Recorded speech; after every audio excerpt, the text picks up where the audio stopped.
Welcome and welcome back to my channel. My name is Divya and today we are going to talk about IELTS writing. तो सबसे पहले तो IELTS writing के format के बारे में बात कर लेते हैं.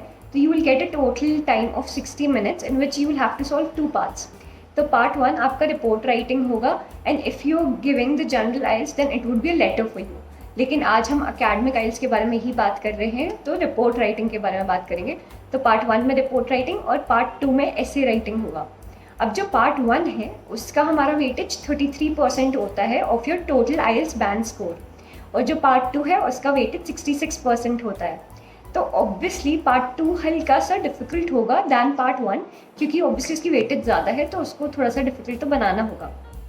अब बात कर लेते हैं कि मेरा कितना बैंड स्कोर आया था. तो मेरा जो बैंड स्कोर आया था राइटिंग में वो 6.5 था, जबकि मेरे जो दूसरे बैंड स्कोर्स है स्पीकिंग में 8 था, लिसनिंग में 8.5 था, रीडिंग में 8.5 था और मेरा ओवरऑल बैंड स्कोर भी 8 का था. लेकिन राइटिंग में मेरा बैंड स्कोर 6.5 क्यों था, सबसे पहले हम उसके बारे में बात कर लेंगे ताकि आप वो मिस्टेक्स अवॉइड कर पाएँ जो मैंने करी और होपफुली मुझसे बेटर स्कोर कर पाएंगे इस वजह से. तो सबसे पहले जो मैंने गलती करी थी वो थी कि मैंने प्रॉपर टाइम मैनेजमेंट नहीं किया. मतलब मैंने अपने सारे मॉड्यूल्स को इक्वल टाइम नहीं दिया था प्रैक्टिस के लिए और टेस्ट वगैरह सॉल्व करने के लिए. तो सबसे पहले अब क्योंकि मैंने कोचिंग ज्वाइन नहीं करी थी तो मेरे को एग्जैक्टली नहीं पता था कि मेरे को कितना टाइम किस मॉड्यूल को देना चाहिए. तो अब मैं हल्की सी कॉन्फिडेंट थी अपनी राइटिंग को लेकर, तो मेरे को लगा मेरे को उसके लिए उतनी प्रैक्टिस की ज़रूरत नहीं है, तो मैंने बाकी मॉड्यूल्स प्रैक्टिस करा. और दूसरी चीज़ यहाँ मुझसे क्या हुई थी कि टाइम मेरे पास बिल्कुल नहीं था. मैंने सिर्फ एक हफ्ते के टाइम फ्रेम में सब कुछ अपनी प्रेपरेशन वगैरह करी है आइल्स की. तो आपको ये ध्यान रखना है कि अगर आपके पास टाइम कम है ना तो आप इक्वल डिस्ट्रीब्यूट करें टाइम को अपने सारे मॉड्यूल्स के प्रिपरेशन के लिए. अब जैसे मेरे पास इतना कम टाइम था तो मैंने अपने जो आइल्स राइटिंग का था उसको बिल्कुल भी टाइम नहीं दिया, सिर्फ एक दिन का टाइम दिया. तो मैंने अपने फाइनल एग्ज़ाम डे से सिर्फ एक दिन पहले आइल्स राइटिंग के टिप्स देखे थे और फॉर्मेट देखा था कि मेरे को किस तरीके से अटेम्प्ट करना चाहिए, किस तरीके से बॉडी पैराग्राफ आएगा, इंट्रोडक्शन आएगा, ओवरव्यू आएगा, कंक्लूजन आएगा. तो बस ये देखा था मैंने. अब ऑब्वियस सी बात है कि एक दिन में आप या तो ये सब देख के समझ सकते हो कि आपको अटेम्प्ट कैसे करना है या फिर आप प्रैक्टिस कर पाओगे. तो यहाँ पे एक और मेरी गलती थी कि मैंने प्रैक्टिस के लिए बिल्कुल टाइम नहीं रखा. तो आपको ये बिल्कुल नहीं करना है, आपको प्रैक्टिस टेस्ट करने ही करने हैं. एक टाइमर लगाओ और उसके साथ प्रैक्टिस टेस्ट करते जाओ साथ साथ में. इससे क्या होगा कि आपको पता लगेगा कि किस तरीके से अटेम्प्ट करना है, कैसे लिखना है, टाइम फ्रेम में आप पूरा अटेम्प्ट कर भी पाओगे या नहीं. तो मुझे लगता है अगर विदाउट कोचिंग मैंने एक दिन में राइटिंग में 6.5 ले आई हूँ तो मेरे को लगता है आप लोग भी ला पाएंगे अगर अब वो मिस्टेक्स ना करें जो मैंने की. कि टाइम मैनेजमेंट आपको प्रॉपर तरीके से करना है, इक्वल डिस्ट्रीब्यूशन ऑफ टाइम होना चाहिए आपके सारे मॉड्यूल्स के लिए. दूसरा चीज़ है प्रैक्टिस टेस्ट आपको ज़रूर करने हैं, आपको खुद लिख कर प्रैक्टिस करनी है. तो अगर आप ये चीज़ करें और अगर तीसरी चीज़ ये है कि अगर आपके पास टाइम है तो फिर आप ट्राई कीजिए कि आपकी आइल्स की डेट थोड़ी सी बाद की ले पाए. मैंने एक हफ्ते की ली थी, आप 10 दिन बाद की लेते हैं अगर तो बेटर रहेगा, आपके पास ज़्यादा टाइम होगा प्रिपेयर करने का. प्लस देखा जाए तो एक हफ्ते में भी इनफ टाइम होता है अगर आप इस चीज़ को दो. तो मैंने ज़्यादा करी ही नहीं थी तैयारी, तो इस वजह से थोड़ी यहाँ पे एक गलती हो गई थी. तो आप प्लीज़ ये चीज़ रिपीट मत करना. तो लेकिन विदाउट कोचिंग अगर आप ओवरऑल 8 बैंड स्कोर ला पा रहे हैं तो मेरे को लगता है ये भी एक काफ़ी ही अच्छी बात है.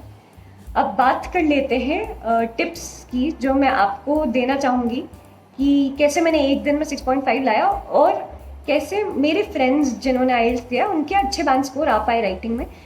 तो उन सब के बेसिस पे मैं आपको कुछ टिप्स देने वाली हूँ आज. तो आप चलते हैं उनकी बात कर लेते हैं.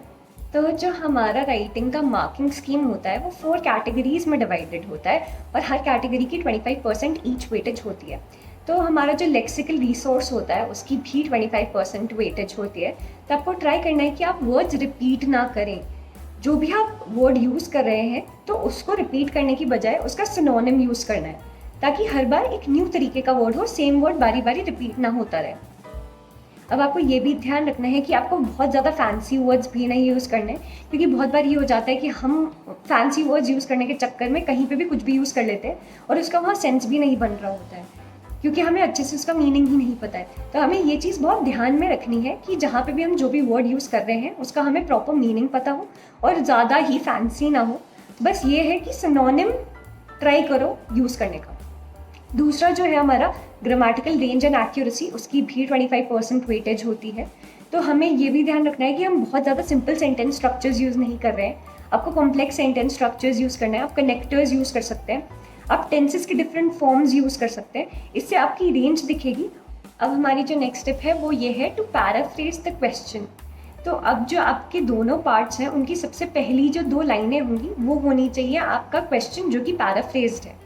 जैसे कि एक एग्जांपल ले लेते हैं, the chart shows the percentage of people in X between Y and Z where X is a country and Y and Z are years। तो अब आप इसको पैराफ्रेज कैसे कर सकते हैं कि data displays the proportion of X people from Y to Z। अब X ऊपर अगर इंडिया था तो नीचे X की जगह इंडियन हो जाएगा, और बाकी सिंपली पैराफ्रेज हो गया है क्वेश्चन को 2 लाइनों में, ऐसे आपको पैराफ्रेज कर देना है। इसके बाद हम बात करते हैं हमारे नेक्स्ट स्टेप की, जो होगी टाइम मैनेजमेंट की। तो टाइम भी आपको इफेक्टिवली मैनेज करना है, और रिकमेंडेड भी यही ही है IDP की तरफ से भी कि you do not spend more than 20 minutes on part 1 and spend at least 40 minutes on part 2। क्योंकि आपको पता ही है पार्ट 1 की जो हमारी वेटेज है वो सिर्फ 33% है, और पार्ट 2 की वेटेज 66% है, और उसकी डिफिकल्टी भी ज़्यादा होगी। तो आपको ऑब्वियसली पार्ट 2 पे थोड़ा ज़्यादा टाइम स्पेंड करना ही चाहिए। अब इससे हम अपनी नेक्स्ट स्टेप पे आते हैं, वो है टाइम फॉर प्रूफ रीडिंग। तो अब आपको ट्राई करना है कि आप अपने दोनों ही पार्ट्स थोड़ा सा टाइम से पहले कंप्लीट कर लें, ताकि आपके पास एंड में प्रूफ रीडिंग का भी टाइम हो। तो पार्ट 1 में आपका 2 से 3 मिनट का टाइम सफिशिएंट होगा प्रूफ रीडिंग के लिए, लेकिन पार्ट 2 में आपको 3 से 5 मिनट के बीच में टाइम रखना चाहिए प्रूफ रीडिंग के लिए। तो मैं रिकमेंड करूँगी कि पार्ट 1 आप अपना कंप्लीट कर लें अराउंड 17 मिनट्स में, और पार्ट 2 आप अपना कंप्लीट कर लें अराउंड 35 to 36 मिनट्स में। तो इससे क्या होगा कि यूजुअली हम बहुत बार स्पेलिंग मिस्टेक्स कर देते हैं, ग्रामेटिकल मिस्टेक्स कर देते हैं, जो कि हमें करते वक्त तो पता नहीं लगती, लेकिन जब हम प्रूफ रीड कर रहे होंगे तो हमें समझ आएगा कि हमने क्या क्या मिस्टेक्स कर दिया और हम उनको करेक्ट करेंगे। और बहुत बार ये भी होता है कि आपके दिमाग में उस टाइम कोई वर्ड का सिनोनिम नहीं आ रहा, लेकिन आप प्रूफ रीड करेंगे तो आपको हो सकता है कोई सिनोनिम आ जाए, तो आप उस वक्त उस वर्ड को भी रिप्लेस कर सकते हैं। और कभी कभी कोई सिंपल सेंटेंस स्ट्रक्चर को कॉम्प्लेक्स सेंटेंस स्ट्रक्चर से भी रिप्लेस कर सकते हैं। तो प्रूफ रीडिंग का टाइम बहुत ही ज़रूरी है आपके राइटिंग के टास्क के लिए। अब हम बात कर लेते हैं हमारे नेक्स्ट टिप की, जो कि है that you need to take care of the word limit. तो हमारी जो पार्ट 1 की वर्ड लिमिट है वो होती है 150, और वहीं पार्ट 2 की वर्ड लिमिट होती है 250। So try to not limit your words, और आपको ये ट्राई करना है कि 150 से तो आपका थोड़ा ज़्यादा ही रहे, और राइटिंग टास्क 2 में 250 से थोड़ा ज़्यादा रहे। तो अब ये भी नहीं करना है कि आप बहुत ज़्यादा लिखते ही जा रहे हैं, जो कि एक और गलती है मैंने करी, मैंने वर्ड लिमिट को बहुत ज़्यादा एक्सीड कर दिया था। तो ये भी नहीं करना है आपको, इसका थोड़ा आपको ध्यान रखना है। अब प्रूफ रीडिंग के टाइम मैंने शॉर्टन करने की भी कोशिश करी, लेकिन वो ज़्यादा नहीं हो पाया था, मेरे पास उतना टाइम ही नहीं था कि मैं उसको ज़्यादा छोटा कर पाऊँ। तो आपको ये लिखते समय ही ध्यान रखना है कि आप कितने वर्ड्स लिख रहे हैं।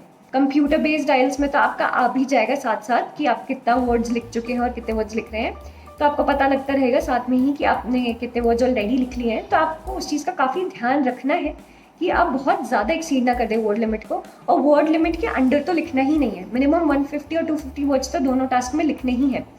तो अब मैं ये रिकमेंड करूँगी कि आप टास्क 1 में 170 to 180 वर्ड्स तक लिख दें, और टास्क 2 में 270 to 290 वर्ड्स लिख सकते हैं आप, लेकिन इससे ज़्यादा ट्राई करिएगा कि ना लिखें। अब नेक्स्ट स्टेप हमारी है प्रैक्टिस टेस्ट की। तो आपको प्रैक्टिस टेस्ट जितना हो सके उतने करने हैं, जो कि मैंने नहीं किया, जैसा कि मैंने आपको पहले भी बताया था, जो कि एक बहुत ही मेजर मिस्टेक है। तो आपको टाइमर के साथ प्रैक्टिस टेस्ट करना है। क्वेश्चंस आपको कहीं पे भी मिल जाएंगे ऑनलाइन, तो आप ट्राई करें कि वो जितना ज़्यादा हो सके उतना ज़्यादा प्रैक्टिस टेस्ट करें, टाइमर के साथ करें, और बिफोर टाइम ख़त्म कर दें, ताकि प्रूफ रीडिंग के लिए भी टाइम बच पाए आपके पास। तो हमारी नेक्स्ट टिप है टू गिव रिलेटेबल एग्जाम्पल्स। तो अब एग्जाम्पल जो होंगे वो आपके टॉपिक से रिलेटेड होने चाहिए, और आप जिस भी बॉडी पैराग्राफ में उस एग्जाम्पल को इनकॉर्पोरेट कर रहे हैं उस बॉडी पैराग्राफ से भी रिलेटेड होना चाहिए। तो अब आप एग्जाम्पल कैसे शुरू कर सकते हैं? फॉर इंस्टेंस करके शुरू कर सकते हैं, फॉर एग्जाम्पल करके शुरू कर सकते हैं, या डायरेक्टली भी एग्जाम्पल को शुरू किया जा सकता है। तो ये कुछ तरीके हैं कि किस तरीके से आप एग्जाम्पल इनकॉर्पोरेट कर सकते हैं। तो अगर आप एग्जाम्पल डालेंगे तो this is definitely going to help you to fetch a very good score. तो ट्राई करो कि आप एग्जाम्पल्स को इंक्लूड कर सको। तो नेक्स्ट स्टेप है हमारी to give time for planning. तो सबसे पहले तो आपको 1 मिनट पूरा देना चाहिए क्वेश्चन को अच्छे से रीड करके समझने के लिए कि क्वेश्चन में आपसे पूछा क्या गया है, क्या क्या चीज़ें पूछी गई हैं, किस टाइप का क्वेश्चन है, ये सब समझना है आपको। फिर उसके बाद अगर आप कंप्यूटर बेस्ड आइल्स दे रहे हैं तो उसमें तो आपको पेन और पेपर अलग से दिया जाएगा, तो आप उसमें प्लान कर सकते हैं, पॉइंटर्स लिख सकते हैं। और अगर आप पेन एंड पेपर बेस्ड आइल्स ही दे रहे हैं तो उसमें तो आपके पास क्वेश्चन पेपर होगा जिसमें आप लिख सकते हैं पेन से।